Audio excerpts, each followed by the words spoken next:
नमस्कार, मैं सविता वर्मा गजल आप सभी के लिए लेकर आई हूँ अपनी एक काव्य रचना जिसका शीर्षक है वह जीती है कविता। किसी ने कहा किसी ने कहा एक गृहिणी भला क्या लिखेगी कविता। किसी ने कहा एक गृहिणी भला क्या लिखेगी कविता।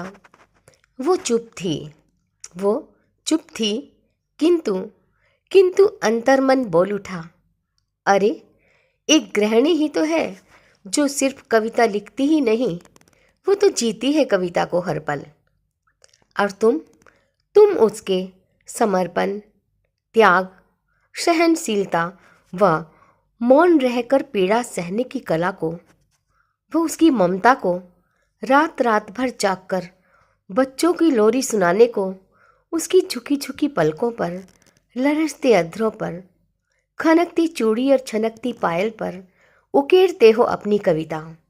और तो और उसके बिखरते अस्तित्व पर लिखकर कविता बटोरते हो वाहवाही, मानो नहीं है बढ़कर तुमसे हमदर्द कोई।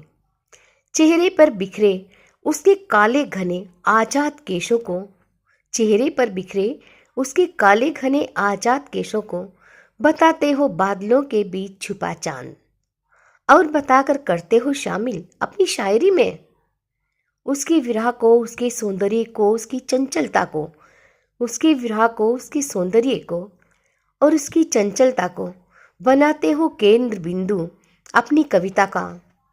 और फिर कहते हो एक गृहिणी क्या लिखेगी कविता। किंतु किंतु तुम नहीं जानते, एक गृहिणी पतीले की खत बदाती दाल में भी ढूंढ लेती है कविता, कढ़ाई में लगते छोंक की सुगंध में भी रच देती है कविता। अपने भावों को अक्सर रखकर भूल जाती है कपड़ों की तह के बीच, अपने अपने भावों को अक्सर रखकर भूल जाती है कपड़ों की तह के बीच।